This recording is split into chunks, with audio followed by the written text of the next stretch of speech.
Москвой провели обыск в домовладении, как они выразились, одного из организаторов самозахвата земельного участка. Крымские СМИ передали, что Ибраимова официально задержали по подозрению в совершении преступления. Активист известен борьбой за легализацию полян протеста, земель, занятых крымскими татарами после возвращения из депортации. На месте поляны протеста Стрелковая, где крымские татары возвели дома, готовятся строить новый район на 9 тысяч человек под названием «Крымская роза». Президент России Владимир Путин прибыл 14 марта в Севастополь на митинг-концерт в честь референдума о воссоединении Крыма с Россией. Концерт проходил на площади Нахимова, где собралось около 20-25 тысяч человек. 4 года назад, вот сейчас только об этом было сказано, вы своим решением показали всему миру, что такое настоящая, а не показная демократия. Вы пришли на референдум и приняли решение. Проголосовали за свое будущее и за будущее ваших детей. Большое вам всем спасибо. Я вас крепко-крепко обнимаю. В прошлый раз Путин посещал Крым в ноябре 2017 года. Тогда он принял участие в открытии памятника российскому царю Александру III на территории Ливадийского дворца в Ялте. Президент Украины Петр Порошенко назвал опасной провокацией визит Путина в Крым.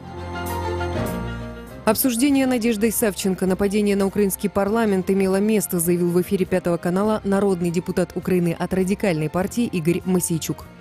Чітко знаю одне, що обговорення і підготовка атаки на український парламент мали місце. Це факт. Це факти, про це відомо, да. Всі інші речі є частиною кримінального провадження. Дуже ключовий момент. Справа так звана Рубана. Що вона показала? Що ФСБ і ГРУ займаються вербуванням громадян України.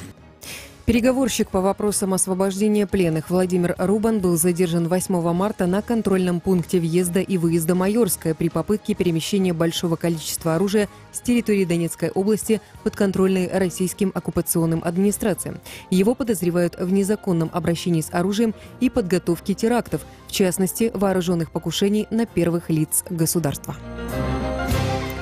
Министерство иностранных дел России раскритиковало заявление премьер-министра Великобритании Терезы Мэй о санкциях против Москвы из-за отравления в Солсбери бывшего российского разведчика Сергея Скрипаля и его дочери Юлии.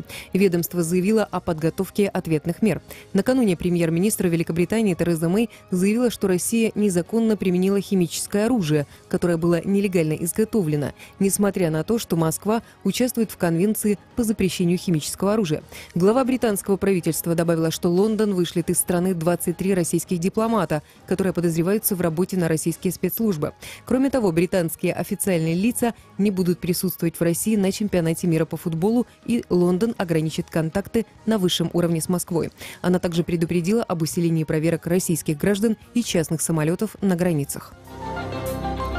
Президент Австрии Александр Ван дер Беллен осудил поездки представителей Австрийской партии «Свободы» в аннексированный Россией Крым. Об этом он заявил в разговоре с австрийскими журналистами. По его словам, такие поездки становятся сигналами, которые могут быть неправильно поняты. Он отметил, что некоторые представители австрийского политикума могут иметь другое мнение, но позиция правительства страны в вопросе непризнания аннексии Крыма совпадает с позицией ЕС. Сегодня в Крыму днем до 11 тепла, временами облачно, в районе Чонгара и Новоалексеевки +7. На Керченской переправе возможны затруднения в работе. Все 3 пункта пропуска на админгранице с Крымом работают в штатном режиме. В студии Снежана Старовицкая. Оставайтесь на волне Крым Реалии.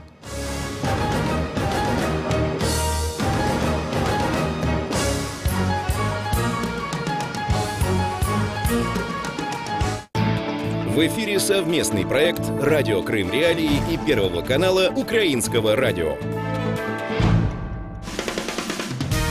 Слушайте ток-шоу «Радио Крым Реалии» на средних волнах на частоте 549 АМ каждый будний день в 8:35 и в 13:10, а также на 105,9 FM круглосуточно. Крымчане имеют право знать. Здравствуй, дорогой Крым! В эфире самое крымское в мире радио «Крым Реалии» и я, его ведущий Сергей Громенко. Слушайте нас на средних волнах АМ на частоте 549 кГц, в 8:35 и 13:10 на полуострове, в 7:35 и 12:10 по времени материковой части Украины, ну а на 105,9 FM круглосуточно. Крымчане могут бесплатно звонить в эфир по телефону 8 810 06 926, жители материковой Украины 044 490 29 05. Поехали! Тема дня.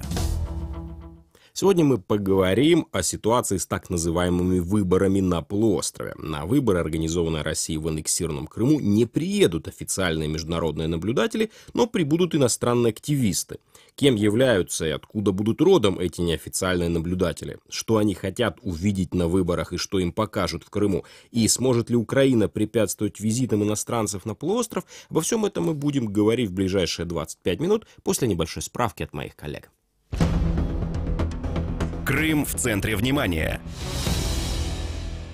Ждать или не ждать? Центр избирком России пригласил наблюдателей из Германии и Норвегии в аннексированный Крым на выборы президента. Об этом информагентству РИА Новости сообщил один из приглашенных наблюдателей. Немецкий политик и общественный деятель, председатель фракции в городском совете Квакенбрюк Андреас Маурер. Мы посетим пару незапланированных участков. Не обязательно в Симферополе, в сельской местности. Кроме того, еще минимум 2-3 участка в Симферополе. Думаю, на некоторых участках познакомимся с подготовкой к выборам. Маурер добавил, на полуостров приедут и иностранные журналисты, в частности, корреспондент одной крупной газеты, название которой он не озвучил. Однако отметил, журналиста интересует именно ход выборов в Крыму, а не то, как они пройдут в городах соседней России. В свою очередь, федеральный президент Австрии Александр Ван дер Беллен осудил проведение президентских выборов на полуострове. Аннексия Крыма была и есть противоправной, и это также является позицией Европейского суда. Поэтому на территории Крыма не могут проходить правомерные выборы в российский парламент или выборы российского президента. Это не только моя точка зрения, это однозначная точка зрения всего австрийского правительства. Председатель подконтрольного Кремлю Крымского избиркома Михаил Малышев рассказал, в случае приезда международных наблюдателей в Крыму готовы показать им любой из избирательных участков. Ранее Бюро по демократическим институтам и правам человека ОБСЕ сообщило, что не будет отправлять своих наблюдателей на российские выборы в Крым, но в соседнюю Россию они поедут в составе 500 человек. Выборы президента России состоятся 18 марта в годовщину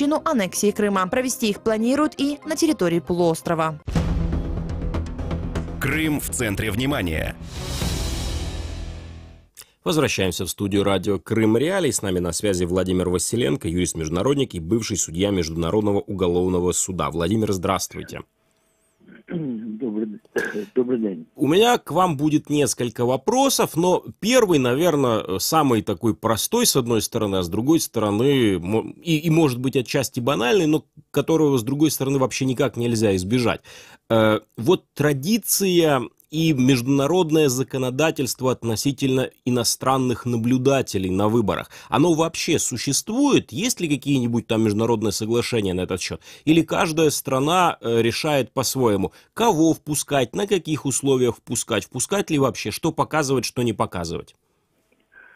Звичайно, це суверенне право держави дозволяти перебування на своїй території іноземців чи не дозволяти. Дозволяти перебування представників міжнародних організацій, там урядових, неурядових чи ні.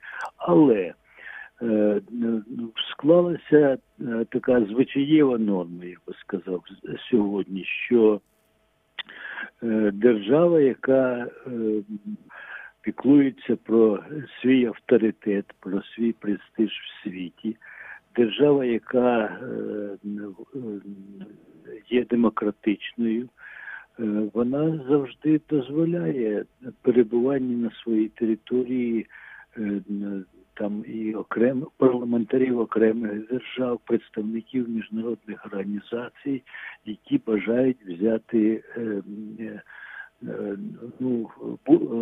бути присутніми при проведенні виборів, там і парламентських, і президентських, і навіть місцевих виборів. Інша справа, що держава, де проводяться такі вибори, вона має право встановити там правила перебування цих спостерігачів.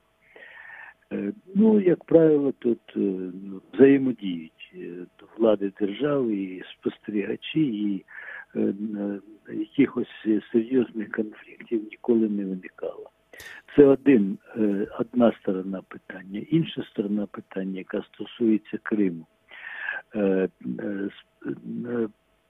Справа в тому, що сьогодні окупацію, протиправну окупацію Криму Росією не визнають у світі, і тому і міжнародні організації, і окремі держави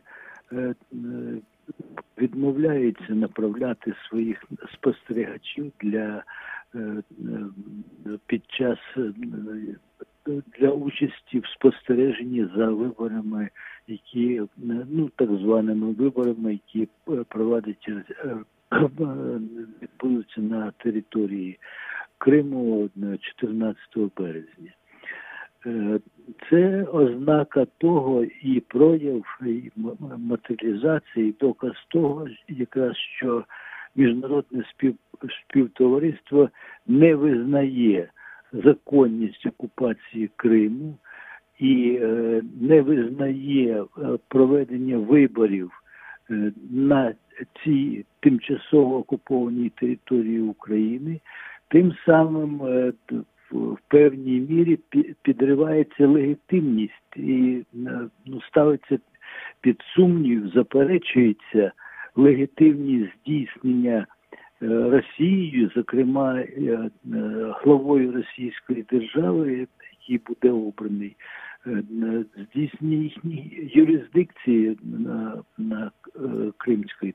на території Криму.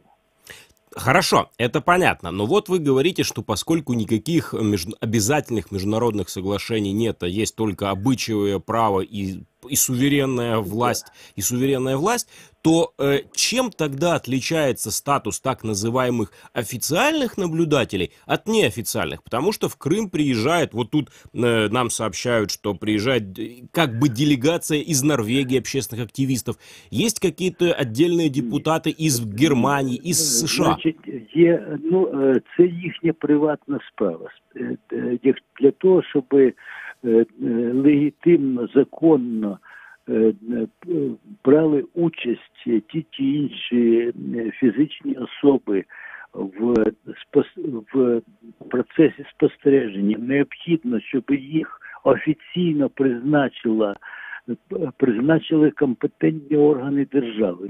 Скажімо, щоб вони були призначені, ця делегація була призначена парламентом, скажімо, якоїсь країни. Так? І так воно і буває, що делегації, які прибувають на вибори, вони призначаються, це парламентські делегації окремих країн. Або є рішення, скажімо, парламентської асамблеї Ради Європи, яка направляє свої делегації для спостереження за виборами.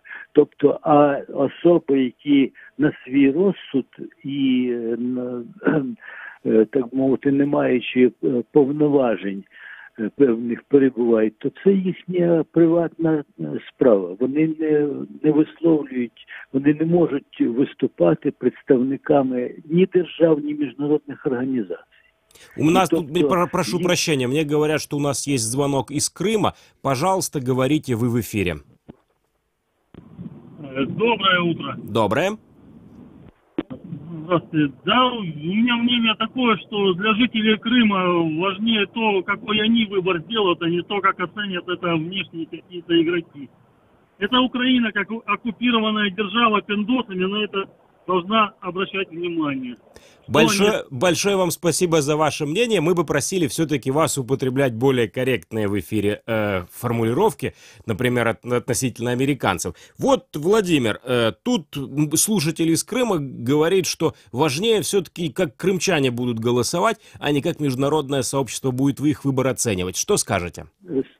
Справа в тому, що це усталена міжнародна норма. Допуск і участь спостерігачів, офіційних спостерігачів держав окремих і міжнародних організацій під час виборів, і вони оцінюють також, це легітимні вибори чи нелегітимні. Були порушення міжнародних стандартів при проведенні виборів чи не були. В даному випадку, я ще раз підкреслюю, відсутність міжнародних спостерігачів на офіційно призначених там чи парламентами окремих країн, чи міжнародними організаціями свідчить про те, що окупація Криму є незаконною, що нелегітимним є проведення виборів і що ущербною є легітимність президента Росії, оскільки ці вибори є незаконними. Что ж, большое вам спасибо за ваше мнение. Напомню нашим слушателям, что с нами на связи был Владимир Василенко, юрист-международник, бывший судья Международного уголовного суда. Это радио Крым Реалии. Звоните нам по бесплатному номеру телефона 8 810 06 926, если вы на полуострове, и 044 490 29 05, если вы на материке. А мы продолжим буквально через несколько секунд. Слушайте нас на средних волнах 549 АМ, 8.35 и 13.10, а также на 105,9 FM круглосуточно. Возвращаемся в студию радио Крым Реалии. С нами на связи Борис Тизенгаузен, украинский политолог, международник. Борис, здравствуйте. Доброе утро. Итак, официальные делегации в Крым не приезжают, но, тем не менее, приезжают неофициальные делегации. Мы знаем, что вот тут и норвежская народная дипломатия пришлет нескольких человек, какой-то там депутат местного совета из Германии, есть какой-то общественник из Соединенных Штатов. Это только те, кто уже приехали, и, может быть, к воскресенью прибудет еще больше. Вот, по вашему мнению, вообще, зачем эти люди собираются посетить? Официально они отвечают на такие вопросы, типа нас пригласили, вот мы приедем посмотреть на месте. Вот действительно так, вот Россия их убедила, Россия их соблазнила, это такая вот особенная тактика по завлечению. Зачем это нужно вот тем, кто приезжает, и зачем это нужно России? Ну, тем, кто приезжает, там, в общем-то, все довольно понятно, потому что крупный российский капитал никто не отменял, серые темные деньги тоже, поэтому Россия традиционно финансирует правых, левых в Европе, коммунистов. То есть, в принципе, понимая расклады сил политических и тех политиков, те политические проекты, которые финансирует Россия, мы с уверенностью, например, можем сказать, что практически 100% будут представители Лиги Севера, например, итальянской. Я думаю, что из Франции будут либо общественники, либо националисты, то есть Национальный фронт. Из Чехии, понятное дело, что там пророссийский президент, там либо рабочая партия будет, либо коммунисты. То есть, мы прекрасно понимаем те политические проекты, которые финансируются россиян. И, естественно, за то, что они получают финансирование, они как-то должны это финансирование отрабатывать. И вот в данном случае для России крайне важно присутствие максимального количества международных наблюдателей. То есть это фактически для России некая такая легитимизация этих выборов. Ну вот, мол, смотрите, из разных стран люди приехали, наблюдали, и, в общем, выборы прошли отлично и так далее. То есть Крым вообще это сакральная история, и выборы в Крыму в том числе. Я прошу прощения, мне говорят, что у нас тут целых 2 звонка из Крыма. Давайте первого слушателя. Пожалуйста, говорите, вы в эфире. Алло, добрый день. Добрый. Алло, добрый день. Значит, вчера Владимир Владимирович Путин побывал в Крыму. Посмотрел мост, посмотрел трассу Таврида, посмотрел новый аэропорт, один из лучших в Европе. Это самая лучшая агитация за Путина, за Россию. И то, что там бы как бы не гавкали в Европе, значит, не лают, моськи всякие. Значит, собаки лают, а караван идет. Что ж, спасибо вам за ваше мнение. Напомню только нашим слушателям, что самый лучший аэропорт в Европе в Симферополе не принимает никаких рейсов, кроме из Центральной России, только одной компании «Аэрофлот». Давайте послушаем второго слушателя. Говорите, вы в эфире. Алло, здравствуйте. Добрый день. Меня зовут Олег, я из Симферополя. Я хочу сказать, что в данном случае выборы в Крыму президента Российской Федерации пройдут, голосование будет, знаете, со временем признано, как парламентские выборы в Государственную Думу тоже в Крыму проходили, и что признали, мы проголосовали, и со временем Европа признал эти выборы, и никто не говорит, что Государственная Дума Российской Федерации незаконна. Так же самое и выборы в Крыму пройдут, голосование будет признано, и крымчане сделают свой выбор. Я не за Путина, я за Жириновского, но все равно пойду и буду голосовать в президентских выборах. Что ж, большое вам спасибо за ваше действительно важное мнение с места. Борис, вот тут слушатель из Крыма говорит, ну, прошли же выборы парламентские в Крыму, и ничего не развалилось, Государственная Дума Российской Федерации. Что у нас тут? Можно какие-нибудь параллели провести? Ну, конечно, можно. Те 4 депутата, которые шли от Крыма, они до сих пор находятся под санкциями европейскими и американскими. То есть они могут работать себе в Государственной Думе, но санкции против них никто не отменял. И здесь, ну, то есть вот по выборам в Крыму довольно интересный прецедент. То есть сами выборы в Крыму европейцы и, ну, я имею в виду цивилизованное европейское общество и да и весь мир не признают. Но они признают выборы в России в общем. То есть мы понимаем, что ОБСЕ там и все официальные организации отказались отправлять своих представителей. Это уже говорит о том, что эти выборы не будут признаны европейцами. Я говорю сейчас про Крым. Но выборы в целом никто не отменит. То есть никто не будет раскачивать тему о том, что из-за выборов в Крыму общие выборы в России не пройдут. Еще раз прошу прощения, еще один звонок из Крыма. Это, наша тема сегодня вызывает повышенный интерес. Давайте, пожалуйста, вы в эфире. Ага, доброго ранку. Я вам скажу, що я тут в Криму вже давно живу, перед цим предыдущий був провокатор, виступав.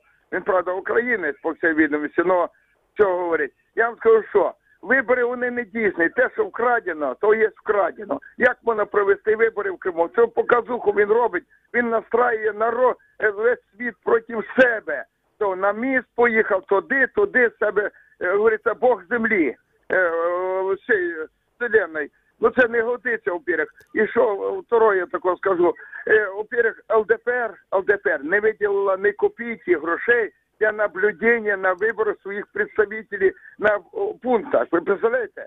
Значить, вони вже признали о том теж, що воно не дійсне все. Ну, вже буде паскудство велике. Что ж, спасибо и вам за ваше мнение. Давайте возвращаемся к разговору с Борисом Тизенгаузеном. Хорошо, последний к вам вопрос, и я уже вас буду отпускать. То есть выборы Путина, как их даже в России некоторые называют, состоятся, и он будет признан легитимным. Мы уже видели обращение Государственного департамента, который очередной раз напомнил, что Крым не является частью Российской Федерации. Вот те страны, от которых вот эти вот международные, ну, условно международные наблюдатели из Лиги Севера, из Германии, эти люди попадут под санкции в своих странах и Соединенных Штатах? Или только Украина будет бороться за свой суверенитет, а Германия и там, Италия закроют на это глаза? Вы знаете, тут многое зависит от нас. То есть на месте нашего МИДа в данном случае, то есть мы вот сейчас понимаем, что представители России сказали о том, что будут представители Кипра, Италии, Франции, Австрии, ну вот, то есть те, кого они уже озвучили, и понимая, откуда еще могут приехать, там порядка 20 стран, в которых существуют довольно серьезные пророссийские силы. То есть наш МИД должен направить уже сейчас ноту о том, что, ну, во-первых, обращение к правительствам не отправлять никого из официальных представителей, и, во-вторых, обращение поддержать новые санкции против тех, кто приедет на эти выборы в качестве наблюдателей. Будут это гражданские лица, общественники какие-то, политики и так далее. То есть Украина должна взять ситуацию в свои руки и занять активную позицию. Обратиться к представителям других европейских государств с просьбой поддержать санкции против тех, новые, персональные, против тех, кто поедет вот в качестве наблюдателей на выборы в Крым.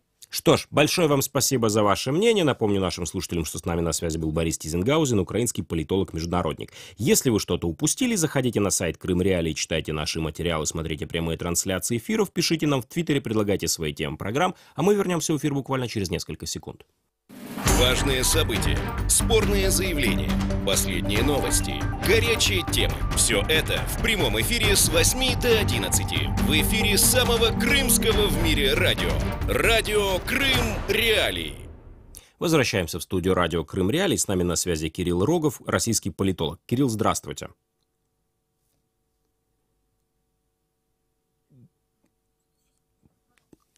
Центральная избирательная комиссия России пригласила наблюдателей из Германии и Норвегии в Крым. И, как мы уже говорили в самом начале программы, Андреас Маурер, председатель фракции в городском совете Квакенбрюкена, заявляет, что получил приглашение от Совета Федерации и члена его делегации от Государственной Думы Российской Федерации, цитирую, «Мы посетим пару незапланированных участков, не обязательно в Симферополе, в сельской местности, кроме того, минимум еще 2-3 участка в Симферополе. Думаю, даже в субботу, то есть 17 марта, на некоторых участках познакомимся с подготовкой к выборам».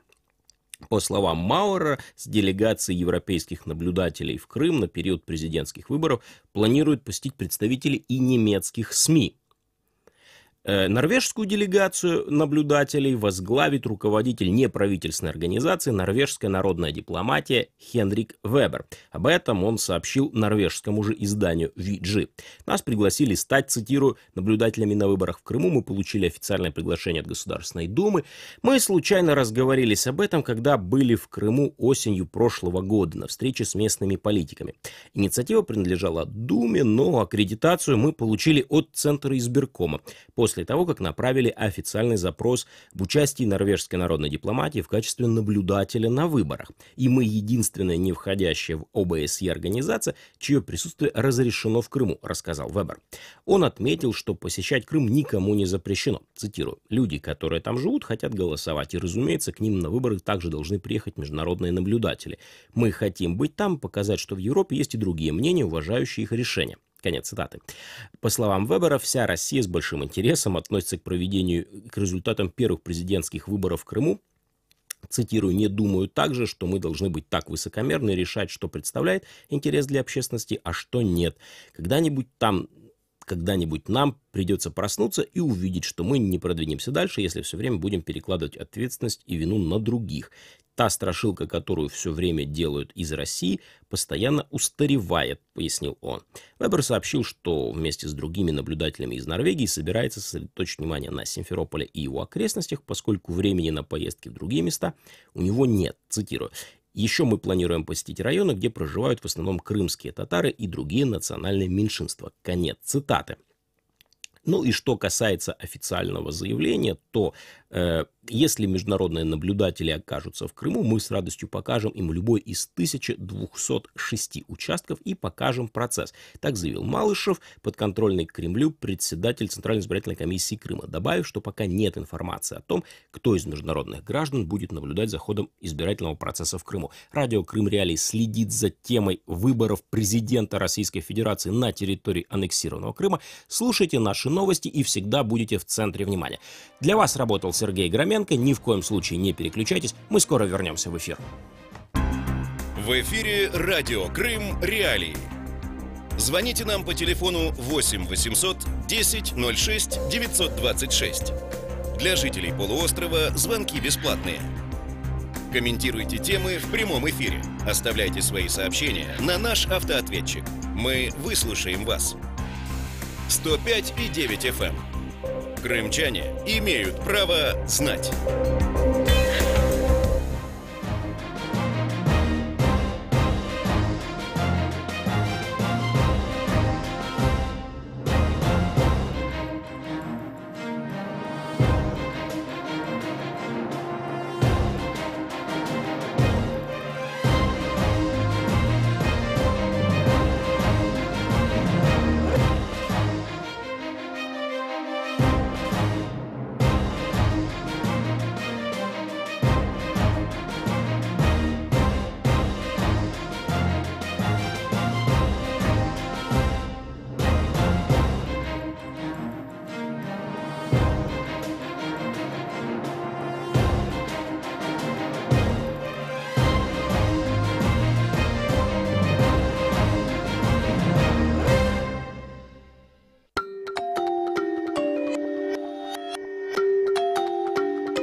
Новости в эфире радио Крым Реалии.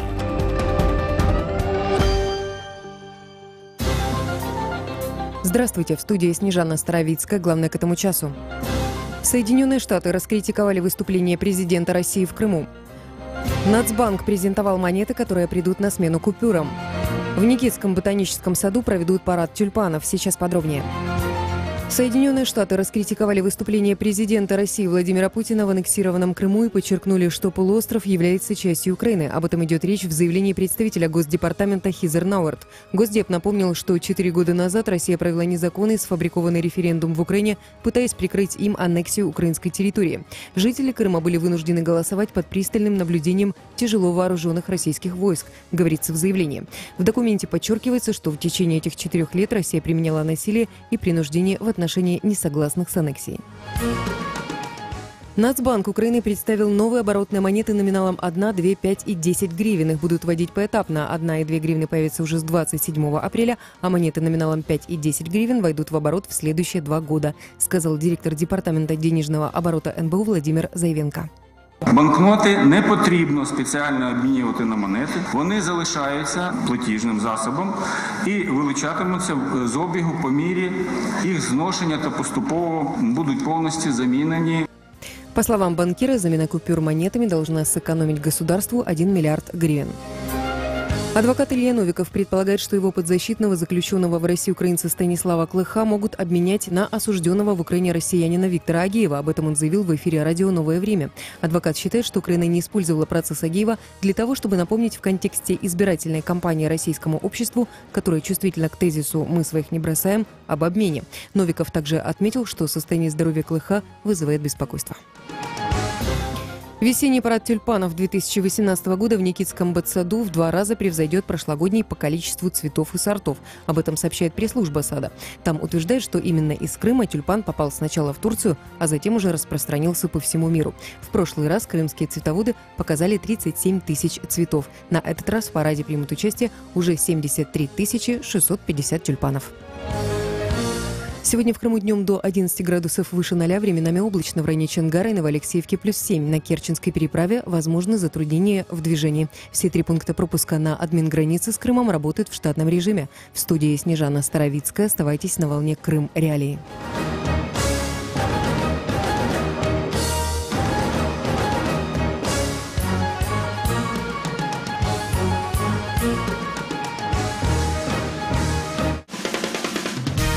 Слушайте ток-шоу «Радио Крым Реалии» на средних волнах на частоте 549 АМ. Каждый будний день в 8:35 и в 13:10.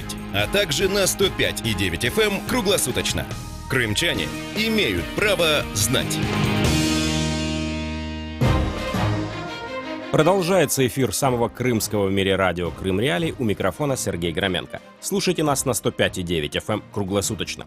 Крымчане могут бесплатно звонить в эфир по телефону 8 810 06 926, жители материковой Украины 044 490 2905. Поехали! Тема дня.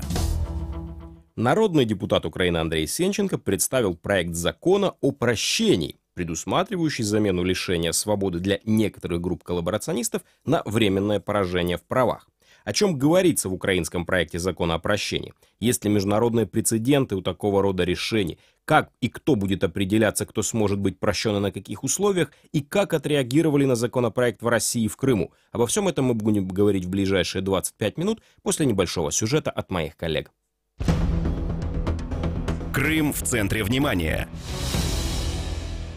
Понять и простить. Движение «Сила права» подало проект закона о прощении. Его инициатором выступает депутат Верховной Рады Украины 3 созывов Андрей Сенченко. Законопроект рассчитан на жителей временно оккупированных территорий и призван разграничить украинских граждан, которые стали жертвами российской агрессии и оккупации, от пособников страны-агрессора. Законопроект предусматривает специальную процедуру прощения, которая не распространяется на тех, кто совершил тяжкие и особо тяжкие преступления. Остальным предлагают заменить наказание в виде лишения свободы на временное ограничение прав, если гражданин подаст заявление о совершении уголовного правонарушения и соответствующее прошение о прощении. Законопроект вызвал резонанс в соседней России и широко обсуждался в российских СМИ. Так, к примеру, в студии канала «Россия-1» прокомментировал документ, назначенный группировкой ДНР, глава так называемой администрации Горловки Иван Приходько.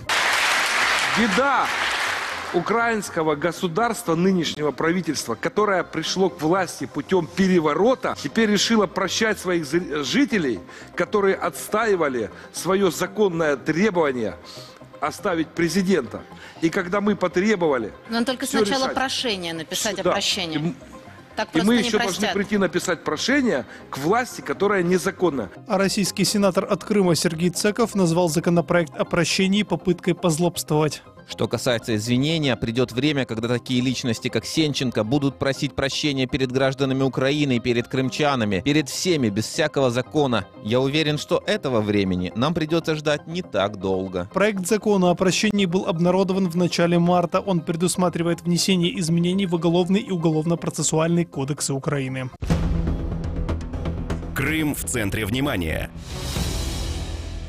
Возвращаемся в студию радио Крым Реалии. У нас в гостях, собственно, Андрей Сенченко, бывший вице-премьер-министр Крыма, народный депутат Украины 3 созывов и председатель общественной организации «Сила права». Андрей Вильянович, здравствуйте. Доброе утро.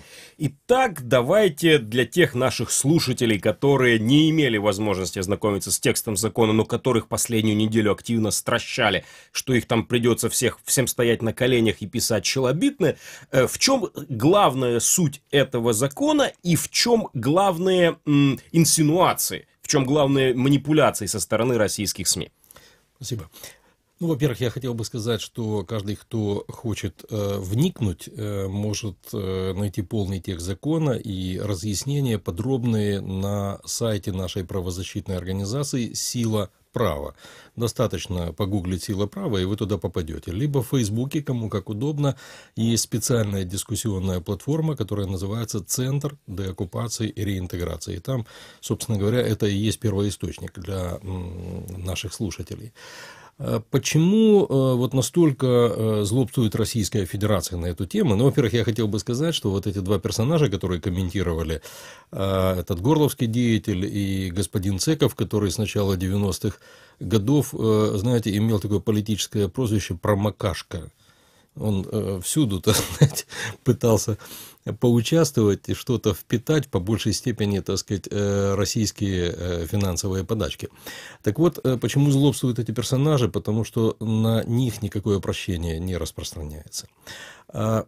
С чем связан просто психоз в российских средствах массовой информации? Дело в том, что Кремль пытается таким образом сформатировать понимание граждан Украины, живущих на оккупированных территориях Крыма и Донбасса, что мы с вами, живущие на свободной части территории страны, всех их ненавидим и считаем предателями. То есть это технология разделения страны вот такой кремлевской стеной, с тем, чтобы люди боялись поствоенного воссоединения Украины. А этот закон дает как раз, он рушит эту стену. То есть первая задача, которая реализована в этом законе, там четко перечисленный перечень статей и, соответственно, противоправных действий, совершенных отдельными украинскими гражданами на оккупированных территориях, за которые наступает уголовная ответственность. И в законе зафиксировано, что все, кто не совершал таких действий, а это подавляющее число жителей оккупированных территорий, наших граждан, они не пособники оккупантов, они жертвы агрессии. Им ни в чем не нужно каяться, ни на какие колени становиться не надо, никаких прошений никуда не надо писать. Освободим Крым и Донбасс и будем вместе возрождать нормальную мирную жизнь. А вот те, кто совершил преступления, там есть проблемы. И с чем эти проблемы связаны? В первую очередь с тем, что действующий уголовный кодекс, это не мои фантазии, а действующий уголовный кодекс, естественно, он не адаптирован к условиям войны и оккупации. Мы не собирались воевать, и это, так сказать, вина Путина и путинской России, то, что наши территории сегодня захвачены. Так вот, мы предложили адаптировать нормы кодекса, в частности, 3 тяжких статей, которые наиболее часто применимы для квалификации действий граждан на оккупированных территориях, адаптировать к реалиям оккупации, потому что мы понимаем, что значительная часть людей находится под давлением пропаганды, российских спецслужб и так далее. И поэтому предложена более гибкая шкала наказания. Я приведу пример, статья 111, такая самая расхожая, «Державна зрада». Раньше там была одна рабочая часть этой статьи, это, извините, от 12 до 15 лет. И в нее попадало огромное число людей. И те, кто совершал тяжкие преступления, вот такие, как Цеков, такие, как Аксенов, такие, как военные, изменившие присяги, или украинские граждане, подписавшие контракт на службу в армии страны оккупанта, это тяжкое преступление, естественно, может, кто-то не в курсе, но за это прощения не будет. А есть эти люди, которые совершили преступление, не имевшее прямых последствий, ну вот в силу, так сказать, определенного психоза, там, давления и так далее, но тем не менее, это преступление. В том числе те, кто сейчас вошли в состав участковых комиссий по незаконным выборам Путина в Крыму. Это преступление. Но сажать за это преступление на 12 лет абсурдно, и никто не поверит, ни наши граждане на свободной территории, ни там те, кто вошел в избирательные комиссии, эти незаконные, что их на 12 лет посадят. Но они преступники. И именно поэтому мы предложили более гибкую шкалу, и в этом случае они попадают в разряд преступлений небольшой степени тяжести. Это до 2 лет, но это тюрьма. Подчеркиваю, если кто-то из этих людей сейчас приедет на Чонгар, то пусть не удивляется, если его задержат, потому что он преступник. Но мы предложили принцип: те, кто совершил тяжкие преступления, вот так как Аксенов, там, Цеков и прочие, так сказать, они не подлежат прощению.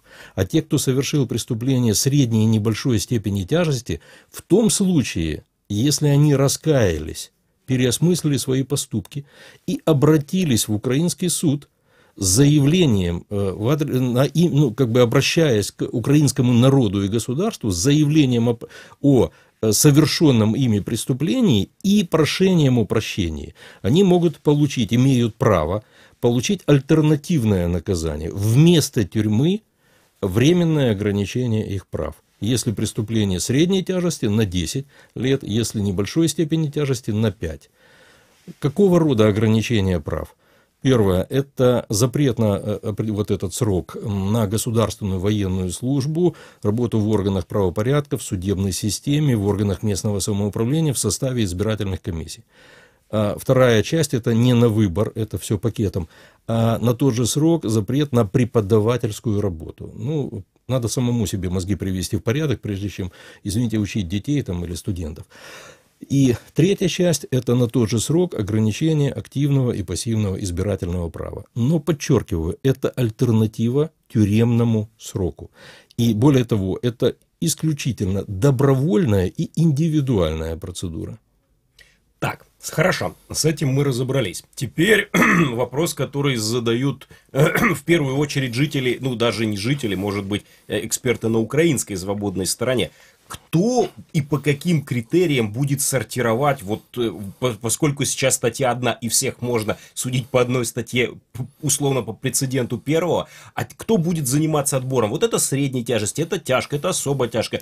Украинские суды готовы к этому? Поясню. Значит, мы не рассчитываем на то, что, ну, скажем так, это пойдет самотеком. Именно поэтому закон выписан очень тщательно. Это не рекламного характера, это не политический фейк, это тщательно проработанный с правовой точки зрения документ. При этом этот документ, безусловно, не вписывается в стандартную законодательную базу. Но дело в том, что ни одна страна в мире, которая проходила военные конфликты и, соответственно, поствоенное урегулирование, ни одна страна в мире не смогла вписать формулу поствоенного урегулирования в стандартное законодательство страны. Всегда принимался специальный закон, который писался с чистого листа. И мы таким же образом поступили. В этом законе очень тщательно прописаны, первое, процедура прощения, критерии для применения этой процедуры и, соответственно, отнесения того или иного деяния к преступлениям средней или небольшой степени тяжести и тяжким, которые не подлежат прощению.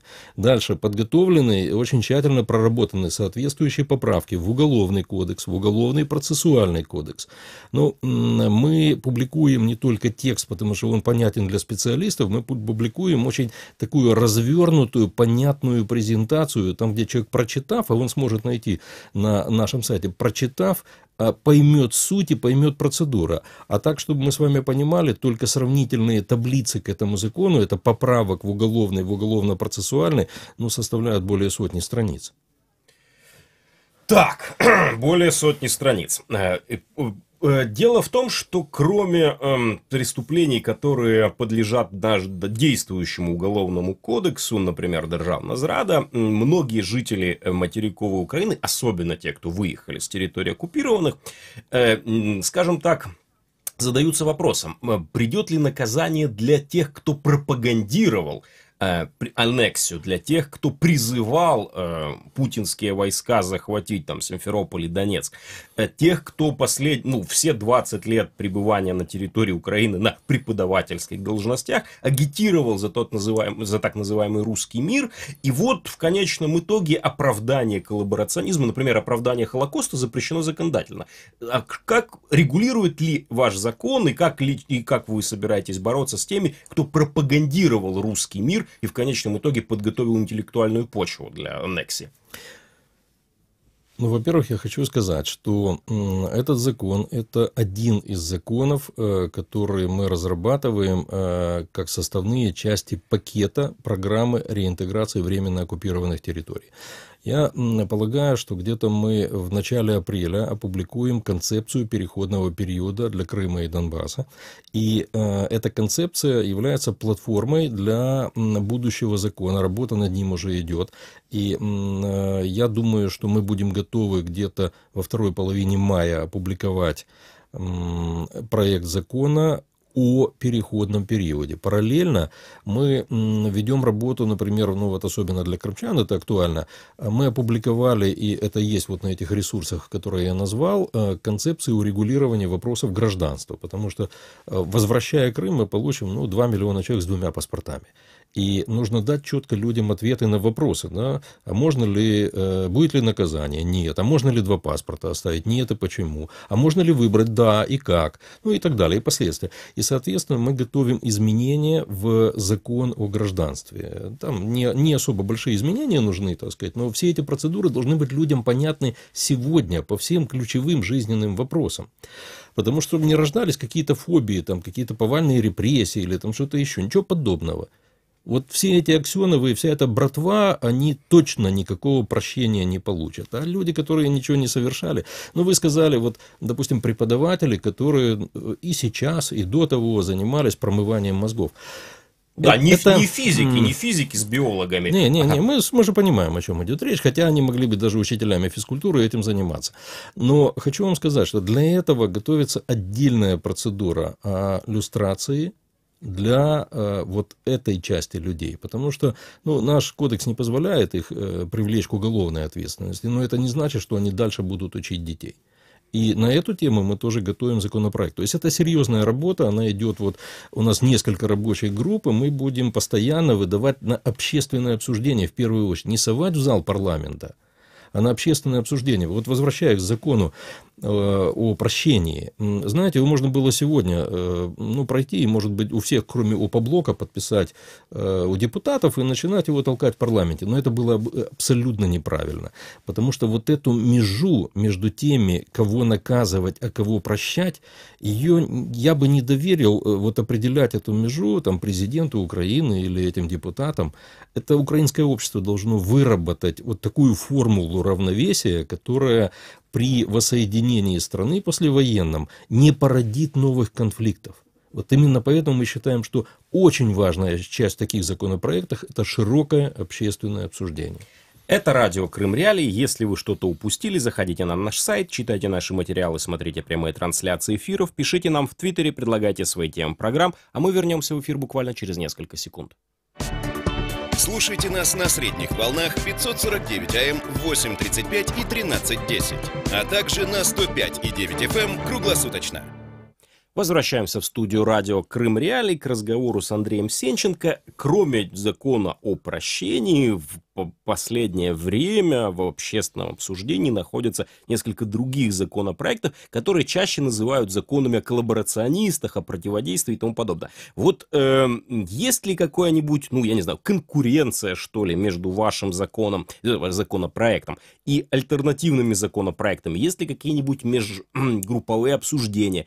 Или пока каждая из инициатив ведет свой законопроект, и уже потом в сессионном зале будут приходить к какому-то консолидированному мнению? Или у нас будет несколько законов, посвященных этому вопросу? Их точно не будет несколько, и вот это, ну, скажем так, взаимное консультирование происходит не со всеми группами, есть те, кто зациклены на своей идее, но почему я хочу сказать, что вот наш закон отличается существенно от вот этих законопроектов, ну, любой, кто их откроет, это сразу видно невооруженным взглядом.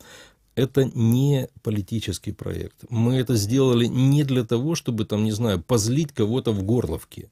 Мы это сделали для того, чтобы этот закон имел право на жизнь, и он объяснил, был принят, и заранее объяснил жителям оккупированных территорий, как будет дальше, чтобы они понимали, кто из тех, кто там хороводит, сядут и сядут надолго, кто может получить прощение, а кто ни в чем не виноват, и это украинское государство закрепляет законом.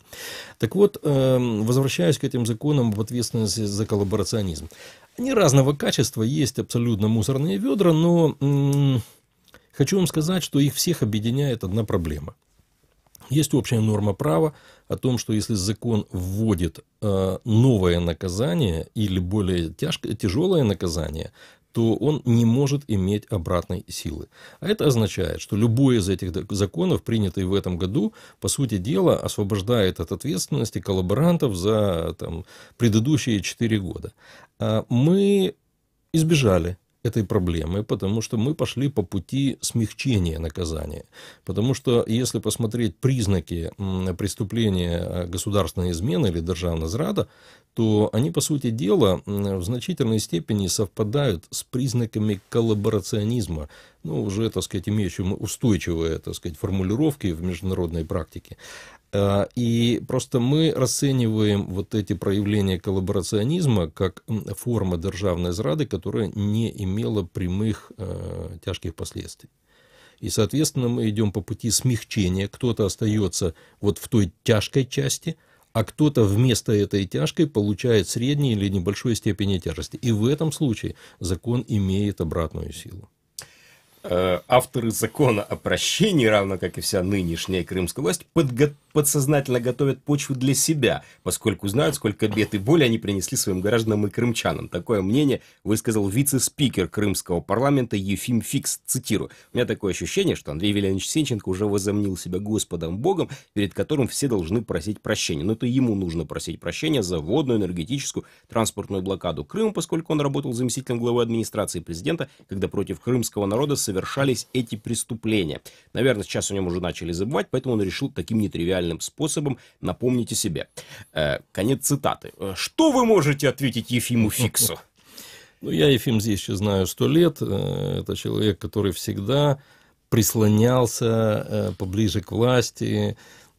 То он замполитом, так сказать, в советской армии был, потом там в разных партиях понемножечку и так далее. То есть для меня неудивительно, он обслуживает власть, и, в общем, там глубоких мыслей не заложено в том, что он сказал. Я считаю, что в свое время было правильное принято решение о перекрытии воды. И это болезненное для меня лично было решение, потому что я понимал, что да, безусловно, пострадают крымчане.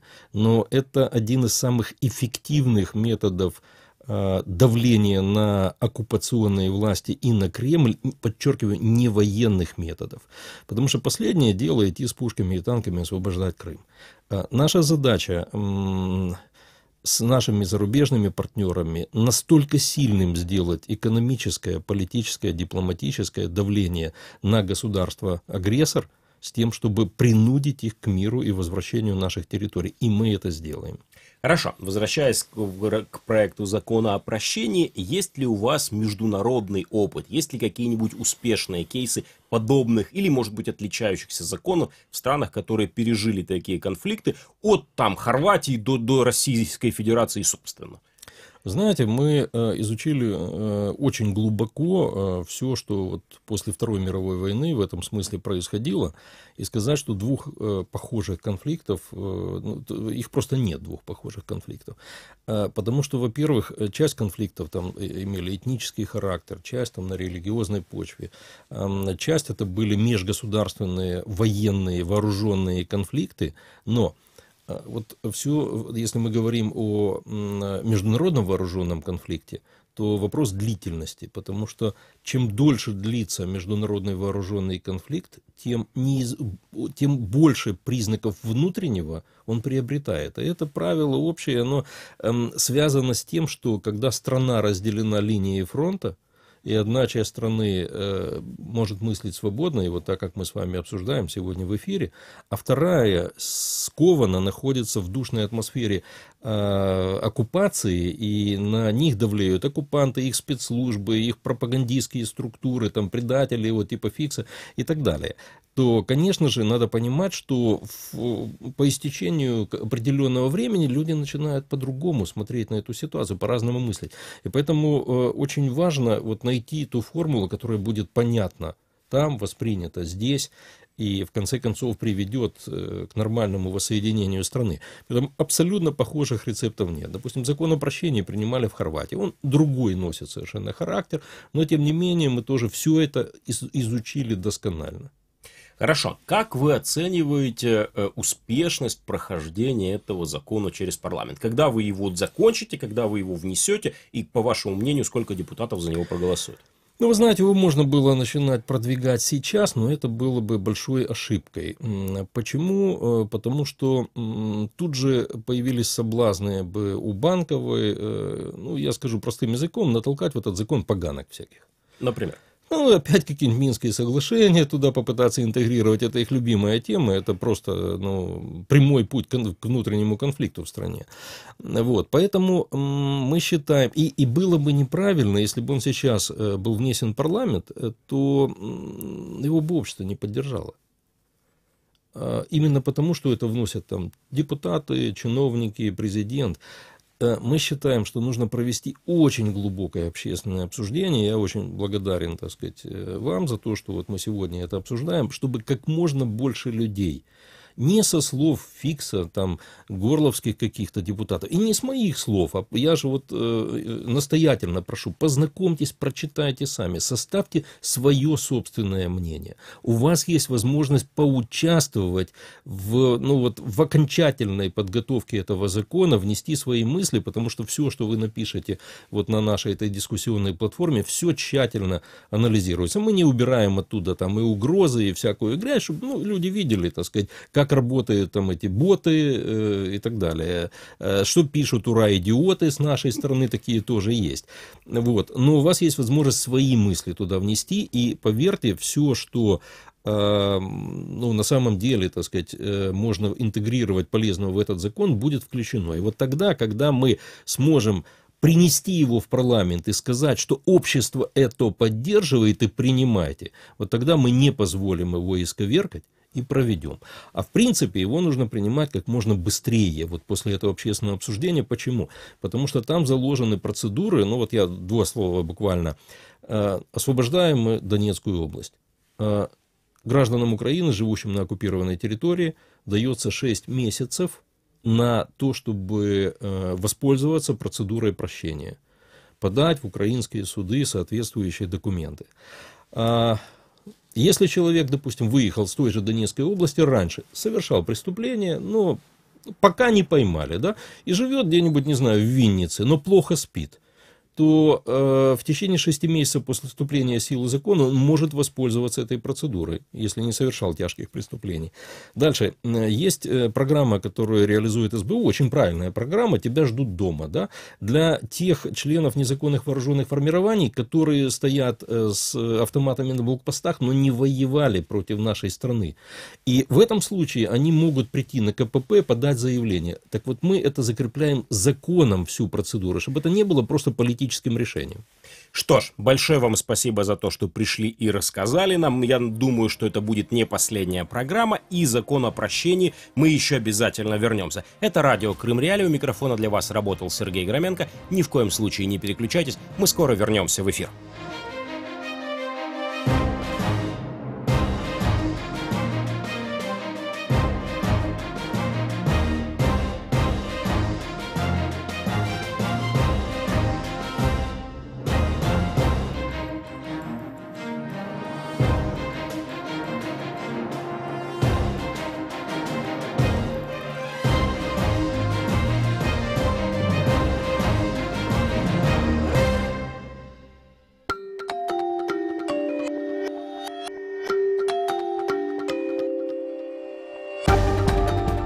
Новости в эфире «Радио Крым. Реалии».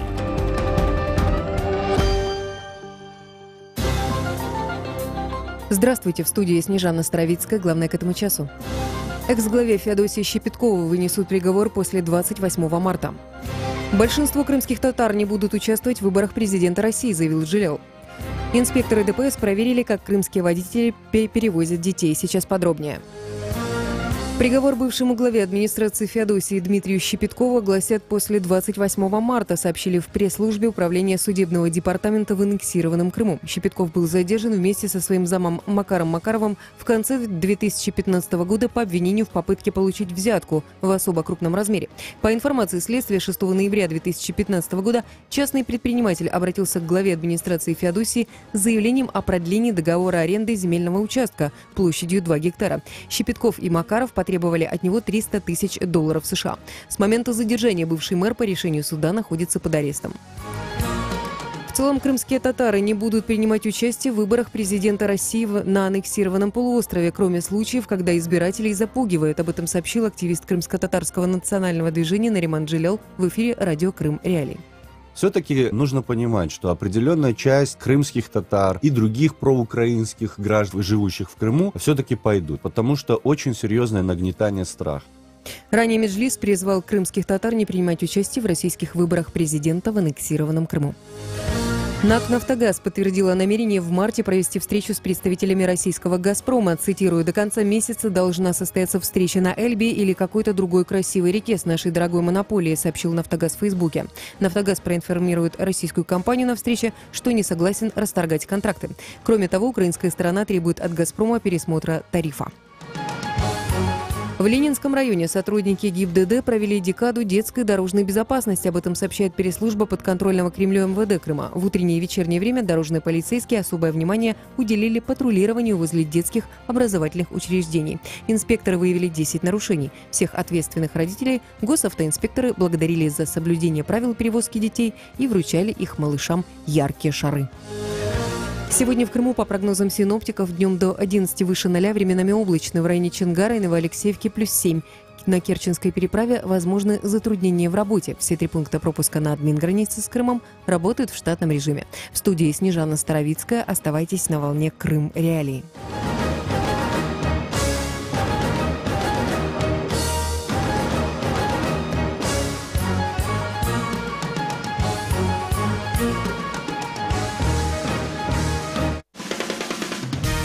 Слушайте ток-шоу «Радио Крым Реалии» на средних волнах на частоте 549 АМ. Каждый будний день в 8:35 и в 13:10. А также на 105,9 FM круглосуточно. Крымчане имеют право знать. Продолжается эфир самого крымского в мире радио «Крым Реалии». У микрофона, несмотря ни на что, остается Сергей Громенко. Слушайте нас на 105,9 FM круглосуточно. Крымчане могут бесплатно звонить в эфир по телефону 8 800 10 06 926, жители материковой Украины 044 490 2905. Поехали! Тема дня. При украинском суверенитете над Крымом и в сегодняшней ситуации после 2014 года каждая власть считает своим долгом задекларировать равноправие 3 языков – русского, украинского и крымско-татарского. И сегодня гостем моей студии является Бекир Мамут, главный редактор газеты «Керим», с которым мы и обсудим, насколько вот официальная позиция о равноправии языков и свободном их использовании во всех сферах, в том числе и в средствах массовой информации, соответствует действительности. Давайте вот мы начнем, пожалуй, с самого главного и фундаментального вопроса. До 2014 года кто и сколько издавал и кто и сколько читал крымско-татарской прессы, и как эта ситуация изменилась, если изменилась после 2014 года? Спасибо. До 2014 года выходили те издания, которые были уже вновь созданы после развала Советского Союза. Это газета «Крым», которая была организована в 1989 году как «Дослух», но через 2 года она стала тем, с каким названием она изначально хотела выходить.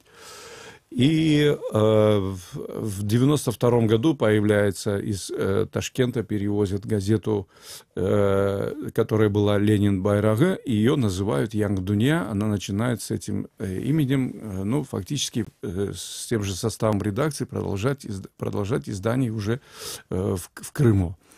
Вот, пожалуй, и все. Это 2 газеты, которые выходили на крымско-татарском языке. «Янг Дунья», она все-таки где-то, ну, будем так говорить, только программа выходила на русском на русском языке, а в газете «Крым» русскоязычный контент составлял, ну, где-то до 20%. Была еще судакская газета, которую издавал писатель Рустем Али, и она была такая региональная. Газета «Голос Крыма», которая появилась в 1993 году и поныне издается, она практически всегда выходила только на русском языке. Вот, так скажем, да, цвет крымско-татарской прессы, если уж так говорить. И поэтому, когда свершились события, о которых вы сказали, да, была попытка для крымских татар издавать газету, еще одну газету на русском языке. Вот мы еще смеялись, что она газета как бы крымско-татарская, но там только название крымско-татарское, это «Мераба», типа «Привет». Вот, а все остальное там, конечно, уже было на русском языке, ну и о ее политической ориентации вы догадываетесь. В 2014 году, наверное, радиослушатели многие знают, крымчане так точно, что образовался медиацентр Гаспринского под, так скажем, такой не очень щедрой рукой Рискомнатца бывшего, а в условиях России Госкомнатца. И, конечно, всех стали агитировать, чтобы они туда вошли. И обещали щедрую поддержку. Вот. Но мы знаем, да, кто платит, тот заказывает музыку, поэтому такие условия не для всех оказались приемлемыми. Поэтому, значит, ну, Янг Дунья по статусу она была, в общем-то, тут вопрос статуса, он тоже очень важен, поэтому я несколько минут времени отниму.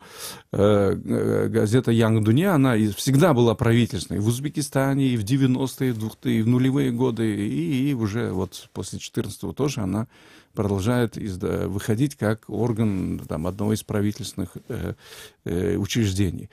А газета «Крым» изначально была с 91 года так точно, значит, независимой, самостоятельной.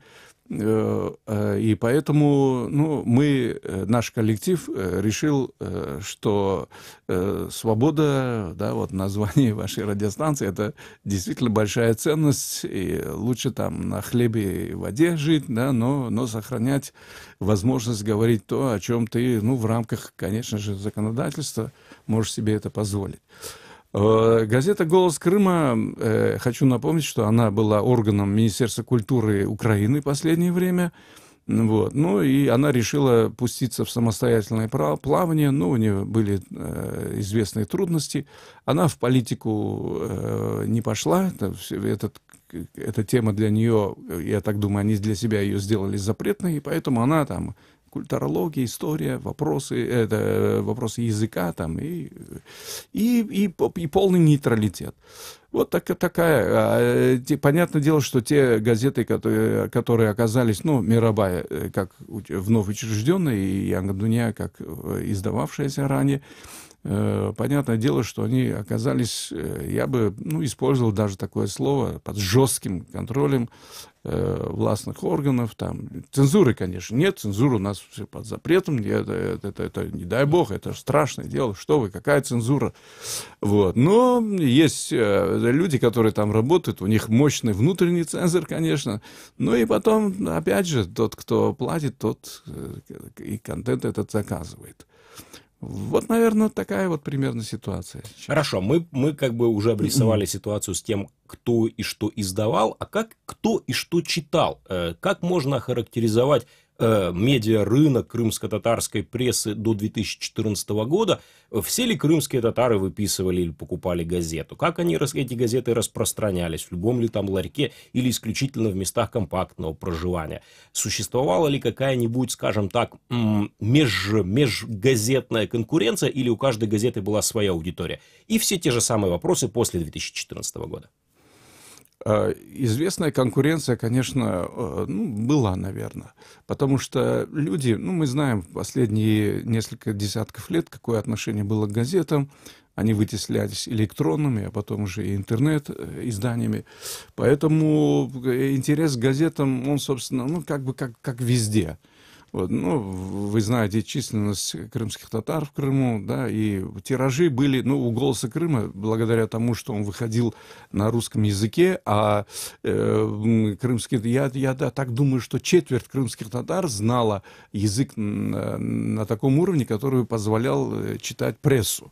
Поэтому, конечно, тираж «Голос Крыма» тогда был выше. В киоски на продажу газеты поступали минимально.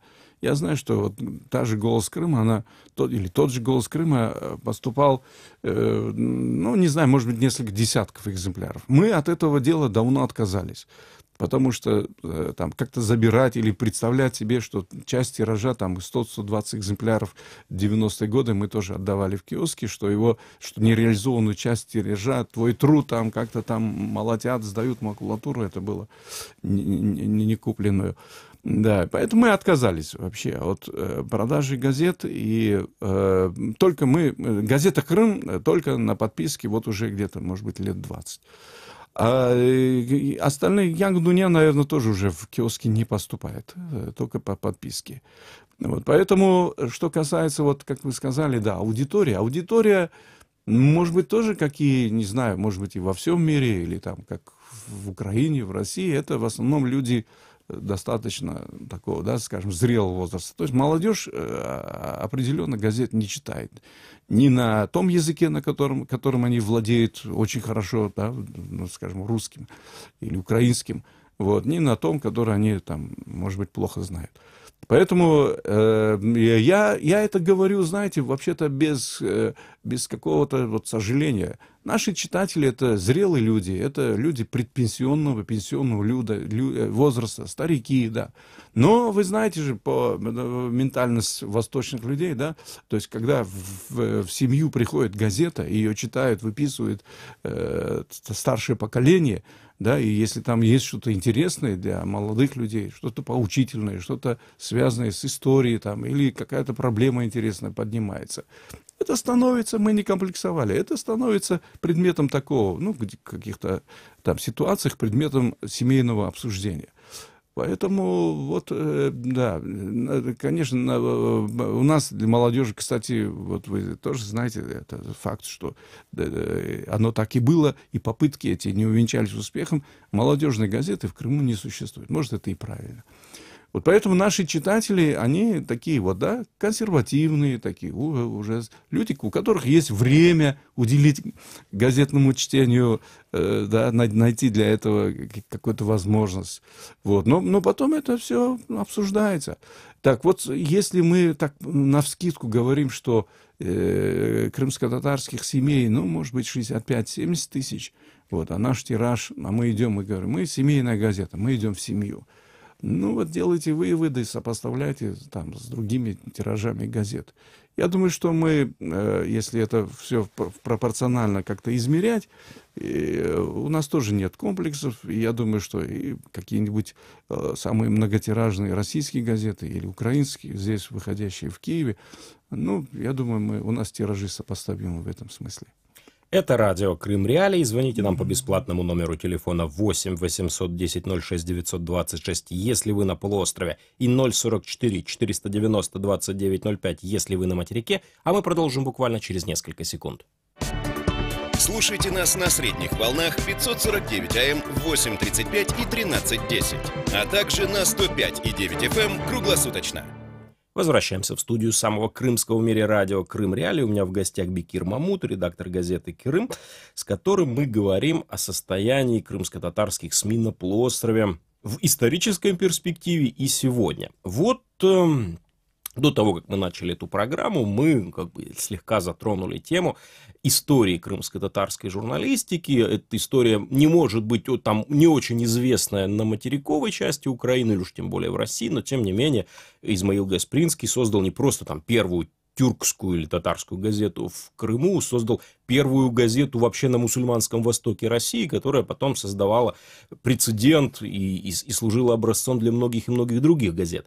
И в начале 20 века гораздо лучше там ситуация была, по вашему мнению, с прессой крымско-татарской, опять же, пропорционально населению, чем сегодня. Но тогда надо напомнить нашим слушателям, что газеты совершенно очевидно, никуда от этого не деться, издавались исключительно за счет своих подписчиков. В крайнем случае главный редактор, если он был богат и желал, мог профинансировать это издание из собственного кармана. И эта ситуация наблюдалась не только в Крыму, но и с крупнейшими изданиями вообще Российской империи. В 20 веке было как было, в 21 веке мы приходим к тому, что народ не очень хорошо читает газеты. И в этих условиях экономически вообще целесообразно издавать газету? Как вы закрываете этот вопрос? Существует ли какой-нибудь внешний источник или ваших подписчиков достаточно?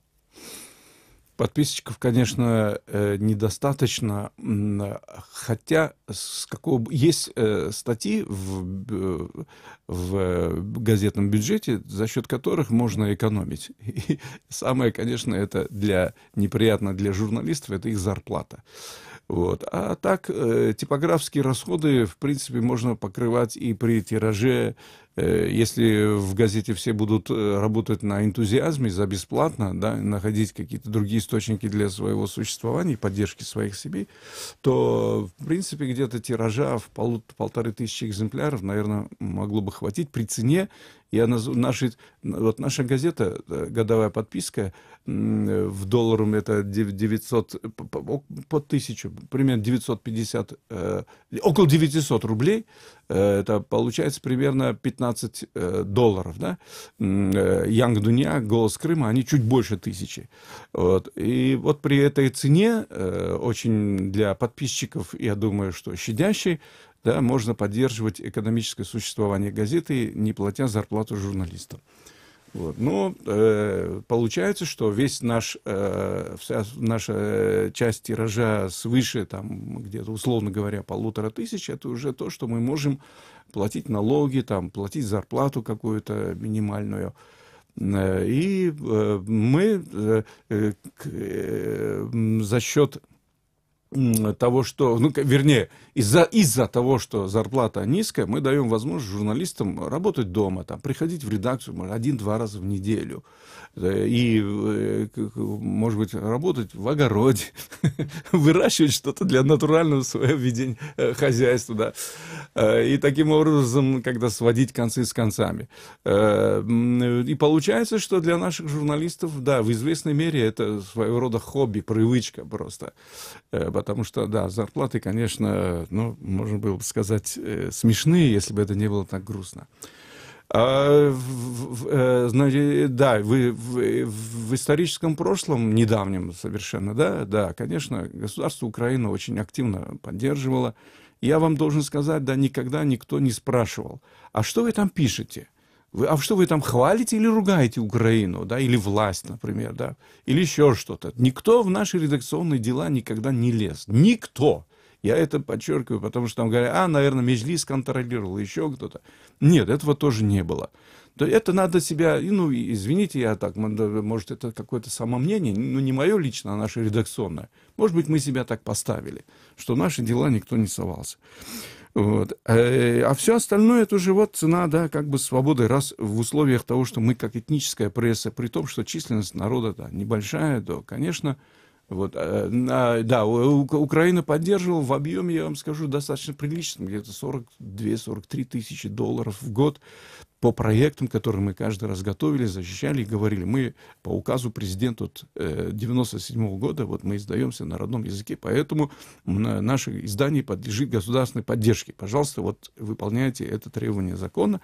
И мы получали вот такую помощь, и за счет этого издавали газету дважды в неделю. Даже было время и трижды. Поэтому после 2014 года нам пришлось отказаться. Мы сейчас выходим так очень так бледно, скупо, конечно, один раз в неделю. Ну, тираж в 1,5 раза вырос. Вот. Да, кто-то вышел на пенсию, и мы, к сожалению, были вынуждены отказаться от их услуг, таких наших сотрудников. Хотя бы мы еще, конечно, бы поддержали бы их тоже, если бы у нас были финансовые эти возможности. Вот таким образом мы вышли, что называется, на самофинансирование.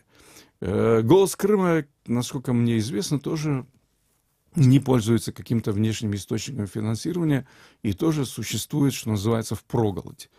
Вот. Ну, они тоже себе вот избрали такой путь, не пошли в этот медиацентр. В медиацентре газеты, все, что зарабатывают, там еще есть, кстати, журнал «Йылдыз», например, они все отдают туда куда-то, там какую-то прорву, да, в бюджет, не знаю, куда-то, или в Госкомнацию этому. Вот. Но зато у них там фиксированные зарплаты, примерно в 2 раза выше, чем у наших журналистов. Вот. Ну, они под таким щитом. У них техника, там, у них еще что-то, ну, все, что... Какие-то минимальные условия для работы журналистов. Это им Госкомнац, как бы за пребывание в медиацентре гарантирует. Вот. Но я думаю, что журналисты за это расплачиваются, может быть, гораздо более ценными какими-то своими возможностями. Если вы что-то упустили, заходите на сайт Крым Реалии, читайте наши материалы, смотрите прямые трансляции эфиров, пишите нам в Твиттере, предлагайте свои темы программ, а мы вернемся в эфир буквально через несколько секунд. Важные события, спорные заявления, последние новости, горячие темы. Все это в прямом эфире с 8 до 11. В эфире самого крымского в мире радио. Радио Крым Реалии.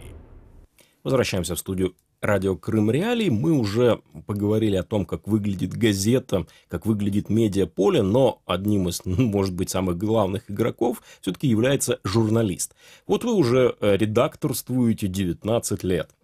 За это время как изменялась вот среда именно журналистов? Происходил ли рост качественный и количественный крымско-татарских журналистов? Оставался ли он на уровне? Где можно было и как можно было получить журналистское образование? Пользовалось ли оно популярностью? В конечном итоге крымско-татарский журналист – это просто журналист, который пишет по-крымско-татарски, или нечто большее? Наверное, нечто большее, потому что он еще деятель культуры. И это, наверное, связано прежде всего с тем, что он не просто владеет языком, а владеет языком родным языком, который, как вы знаете, там включен в этот печальный список ЮНЕСКО, он владеет им на литературном уровне. И поэтому наши журналисты — это публичные люди, их можно приглашать. И приглашают там на встречи куда-то, в школы, еще где-то они выступают и демонстрируют это свое знание языка и как бы своим примером показывают, что им надо владеть, им можно владеть и нужно владеть.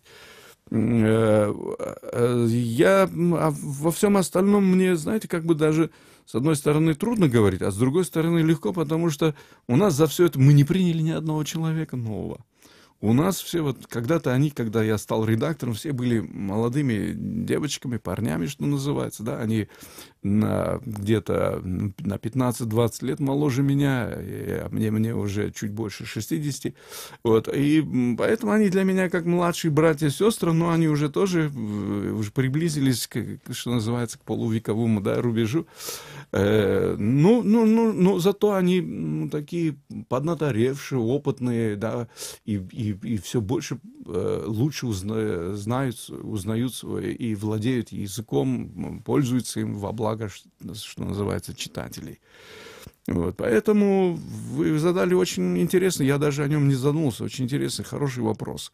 И вот я думаю, что крымско-татарский журналист, он действительно деятель культуры, потому что он часть вот этого образовательного процесса, да, такого-то какого-то всеобщего, который направлен не только на то, чтобы знать язык, да, но и на то, чтобы знать свое прошлое, да, чувствовать как-то с помощью языка свою ментальность, свои корни и так далее. То есть, что вы будете делать, когда ваши журналисты из полувекового юбилея достигнут пенсионного возраста?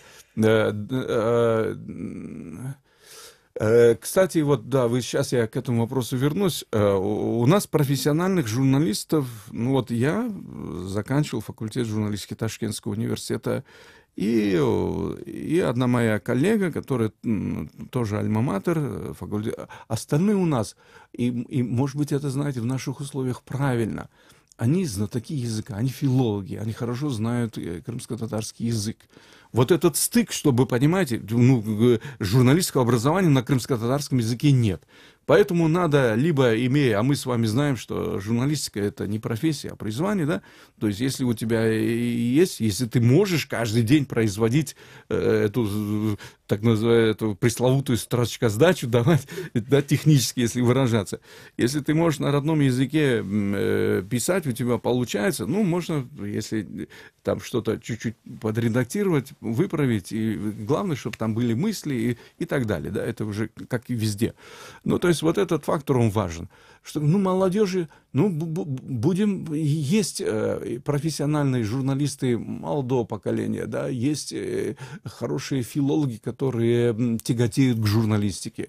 Если будет такая вакансия, пригласим, подготовим, вот, соблазним нашими большими зарплатами, вот, и как-то, признаться, меня этот вопрос не очень, как бы, утруждает, потому что я думаю, что мы за несколько месяцев в нашей среде журнал подготовим, то есть его к нашим суровым реалиям как-то подготовим. Ну и последний вопрос, но он такой чуть пошире, но все-таки не очень большой. Вот мы, крымско-татарский юный читатель, в последнее время, вот вы говорили о том, что ваши читатели в основном консервативные люди, молодые крымские татары, по вашим ощущениям, стали ли больше читать на родном языке или меньше? Причем не только о газетах речь идет, а может быть о книгах, может быть чаще стали слушать крымско-татарское радио, или ситуация только ухудшается? Я думаю, что среди молодежи это тоже вот очень, да, такой для нас очень нужный вопрос. И я в этом смысле, может быть, выглядел бы как оптимист, но я должен сказать, что в последние годы на волне вот этого какого-то внутреннего из-за вот этих событий, да, которые не все приняли как бы однозначно или еще как-то, это все это переживали и молодежь в том числе очень трудно. И это, может быть, было каким-то толчком к тому, чтобы еще какая-то часть, кроме той, что была молодежи нашей, она воспылала, может быть, я такое слово использую, интересом и к своим традициям, истории, и к своему языку. Поэтому я сейчас замечаю лично, что больше говорят на языке и читают. У нас есть детский журнал «Арманчик», ну а все остальное — это сети, социальные сети, где крымско-татарский контент представлен достаточно широко. Но подождите, крымско-татарский контент, кем делается этот контент для социальных сетей? Вашими профессиональными журналистами или снова же всеми пользователями? Там это очень смешанный состав участников. Там есть и профессиональные, и те, кто очень хорошо владеет, и они показывают своего рода образец, но никто никогда не наезжает на кого-то, кто пытается говорить или писать на языке, а при этом делает какие-то, может быть, чудовищные ошибки. Но ничего, научится. Главное, чтобы у него было стремление и желание. Ну, хорошо. Я думаю, что мы когда-нибудь обязательно вернемся еще к разговору о ситуации вокруг и внутри крымско-татарских СМИ. Надеюсь, что, может быть, в следующий раз вы привезете какого-нибудь молодого журналиста, который придет на смену заслуженному поколению. Напомню нашим слушателям, что у нас в гостях был Бекир Мамут, редактор, уже 19-летний, я вас поздравляю, практически со скорым юбилеем, редактор газеты «Кырым». В студии для вас работал Сергей Громенко на волнах самого крымского в мире радио Крым Реали. Ни в коем случае не переключайтесь, мы скоро вернемся в эфир.